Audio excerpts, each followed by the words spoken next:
புலவு சாதம் தான் செய்ய போகிறேன். வாங்க பார்க்கலாம். 3/4 கிலோ அரிசி. 3/4 கிலோ அரிசிக்கு ஒரு 15 சின்ன பல்லாரி, கொஞ்சோண்டு புதினா தழை, 4 பச்சை மிளகா, கொஞ்சம் கொத்தமல்லி தழை, பால், தேவையான அளவு பால், இஞ்சி பூண்டு விழுது கொஞ்சம், பட்டை வகைராய் எல்லாம் சேர்த்து எடுத்து வச்சுருக்கேன். ஆயில் கொஞ்சம் ஊற்றிக்கலாம். கொஞ்சமாக நெய் சேர்த்துக்கலாம். எண்ணெய் சூடாகிட்டு சோம்பு, பட்டை, கிராம்பு, ஏலக்காய் எல்லாத்தையும் போட்டுக்கலாம்.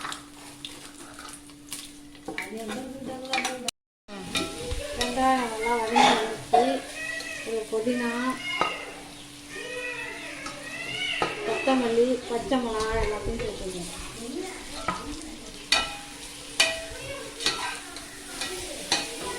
எல்லாமே நல்லா வதங்கி வந்துட்டு இப்போ இஞ்சி பூண்டு பேஸ்ட்டு போட்டுக்கலாம். 2 ஸ்பூன் போட்டுக்கிறேன்.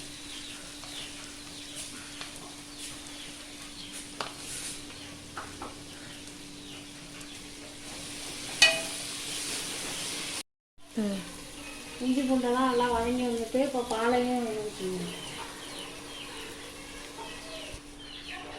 இதெல்லாம் நான் 1 கிண்ணம் தான் அரிசி வச்சுருக்கேன். அதனால் நான் இதில் 2 கிண்ணம் தண்ணி ஊற்றிக்கிறேன். நீங்கள் ஒரு டம்ளர் வச்சிங்கன்னா 1க்கு 2 அரிசி தண்ணி வச்சுங்க. நல்லா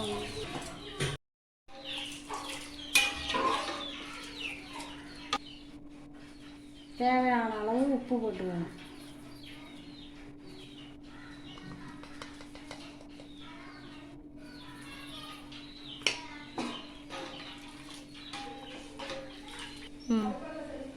அரிசியை போட்டுட்டு குக்கரை மூடி வச்சிடலாம்.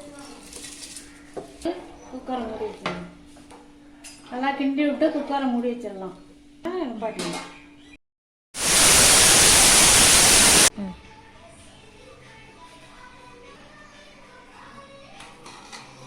நல்லா பல பழன்னு வந்திருக்கு. சாப்பாடு சூப்பராக இருக்குது.